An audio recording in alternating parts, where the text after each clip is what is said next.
நாடகம் என்பது உலக நிகழ்ச்சிகளை காட்டும் கண்ணாடி.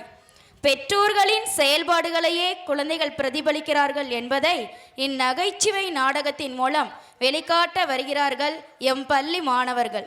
இந்நகைச்சுவை நாடகத்தில் பங்கு பெறுபவர்கள் அரசவை மன்னராக 5th கிரேட் சித்தேஷ். அனைவருக்கும் வணக்கம். அவை புலவர் தெனாலிராமனாக 4th கிரேட் ஹரிஹரசுதன். அனைவருக்கும் வணக்கம். அரசவை அமைச்சர்களாக 4th கிரேட் தன்யாஸ்ரீ. அனைவருக்கும் வணக்கம். லக்ஷ்மி நாராயணி. அனைவருக்கும் வணக்கம். 4th great Thanvanth Kumar. அனைவருக்கும் வணக்கம். முகமது ஆஷிக். அனைவருக்கும் வணக்கம். நீதி கேட்கும் அம்மாவாக 4th கிரேட் ரேணுகா அனைவருக்கும் வணக்கம். மற்றும் அவர்களின் மகளாக 3rd கிரேட் பிரதீக்ஷா.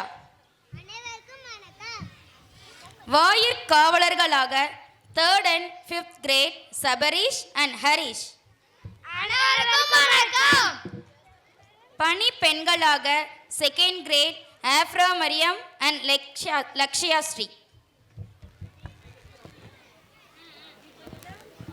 அனைவருக்கும் வணக்கம்.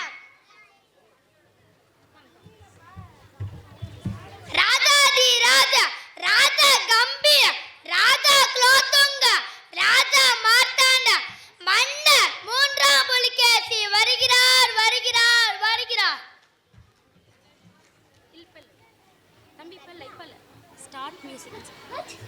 என்ன என்ன மன்னர் வருவது கூட தெரியா.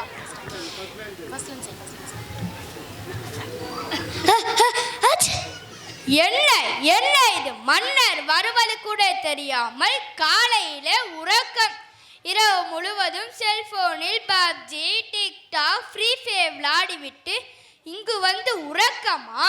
மடையா, வேலையை ஒழுங்காக பாருடா. மன்னித்து விடுங்கள் மன்னா. Start music. I am very happy. Start music.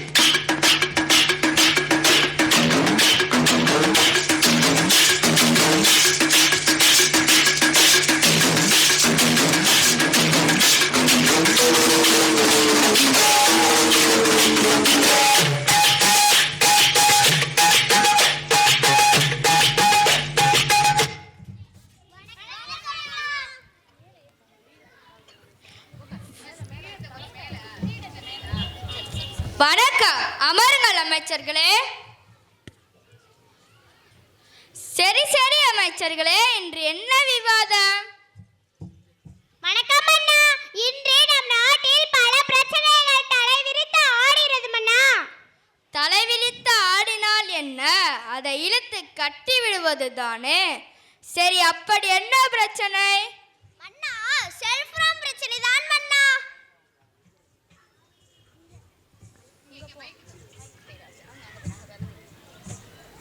மன்னா வணக்கம் மன்னா. வணக்கம் மன்னா. என் மகளின் பிரச்சனை பாருங்கள் மன்னா.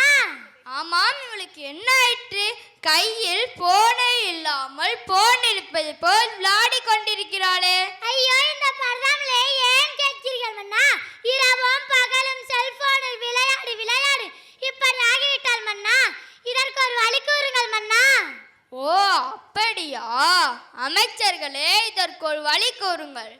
மன்னா, இலவசமாக வழங்கும் இன்டர்நெட் சேவையை கட் பண்ணிவிட்டால் என்ன மன்னா? மன்னா, செல்போன் டவர்களை எடுத்து விட்டால் என்ன மன்னா? மன்னா, செல்போனை பிடுங்கி குப்பை தொட்டியில் போட்டால் என்ன மன்னா? அப்படியே உங்களை அரசவையிலிருந்து துரத்தி விட்டால் என்ன? யார் அங்கே? யாரா இங்கே? அண்ணா வணக்கம் அண்ணா. அழைத்து வாருங்கள் தெனாலிராமன். அப்படியே வரும் அண்ணா. மன்னா, ஏன் தெனாலிராமன்? நாங்களே கருத்துக்களை கூறுகிறோமே மன்னா. உங்கள் கருத்தா? அது சிந்திக்க அல்ல, சிரிக்க. மன்னா, அப்படி என்ன மன்னரையே கேள்வி கேட்கிறாயா? மன்னா, தெனாலிராமனிடம் சில கேள்விகளை கேட்போம். அதற்கு தெனாலிராமன் சரியாக பதில் கூறிவிட்டார். அவரே அறிவில் சிறந்த புலவர் என்று ஏற்றுக்கொள்ளலாமா மன்னா? அப்படியே ஆகட்டும். தெனாலிராமன் வருகிறார் வருகிறார் வருகிறார்.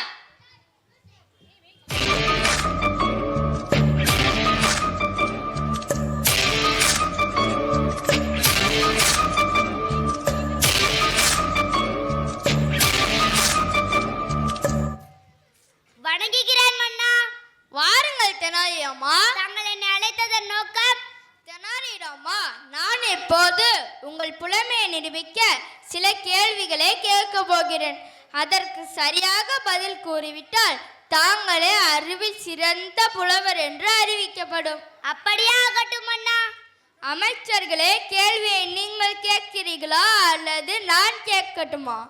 முதலில் நீங்களே கேளுங்கள் மன்னா. சேர்ந்தே இருப்பது சேர்ந்தே இருப்பதா? சேர்ந்தே இருப்பது ஆசிரியரும் மாணவரும். சேராது இருப்பது? சேராது இருப்பதா? சேராது இருப்பது வறுமையும் நோயும். பார்க்க கூடாதது? பார்க்க கூடாதா? பார்க்க கூடாதது தொலைக்காட்சியும் செல்போனும். மாணவர்களுக்கு இருக்க வேண்டியது? மாணவர்களுக்கு இருக்க வேண்டியதா? மாணவர்களுக்கு இருக்க வேண்டியது ஒழுக்கமும் மரியாதையும். பிரிக்க முடியாதது? பிரிக்க முடியாததா? கல்வியும் ஆக்ஸ்போர்ட் பள்ளியும். அறிவுக்கு? அறிவுக்கு கல்வி. கல்விக்கு? கல்விக்கு பள்ளி. பள்ளிக்கு? பள்ளிக்கு நம் ஆக்ஸ்போர்ட் கல்வி கூட. போடா போடா தன்னன். ஓ, அருமை அருமை. ராமா, நீயே அறிவில் சிறந்த புலவர். அமைச்சர்களே, இப்போது புரிகிறதா? தெளிவாக புரிகிறது மன்னா. ராமா, கூறுங்கள் மன்னா. நம் நாட்டில் மாணவர்களும் இளைஞர்களும் செல்போனால் சீரழிகிறார்கள். அவர்களை அதிலிருந்து மீட்க ஏதாவது வழி கூறுங்கள். அப்படியே ஆகட்டும் மன்னா. மன்னா, கூறுங்கள் தெனாலிராமா. மாணவர்கள் மிகவும் முக்கியமானவர்கள். அவர்கள்தான் நம் நாட்டின் வருங்கால தூண்கள். முதலில் பெற்றோர்கள் தங்கள் செல்போனை குழந்தைகளுக்கு கொடுப்பதை தவிர்த்து கொள்ள வேண்டும். பெற்றோர்களும் செல்போன் அதிக நேரம் பயன்படுத்துவதை தவிர்த்து குழந்தைகளுடன் தங்கள் நேரத்தை செலவிட வேண்டும். குழந்தைகளும் செல்போன் விளையாடுவதை தவிர்த்து 1 மணி நேரமாவது வெளியே சென்று ஆடி பாடி ஓடி விளையாட வேண்டும் அண்ணா. அருமை அருமை. ராமா, நம் நாட்டு மக்கள் அனைவரும் கண்களும் திறந்து விட்டார். நம் நாட்டு மக்கள் அனைவரும் இதனை கடைபிடிக்க வேண்டும். செல்போனை தேவைக்கு மட்டுமே பயன்படுத்த வேண்டும். இதுவே என் கட்டளையே சாசனம். ஓஹோ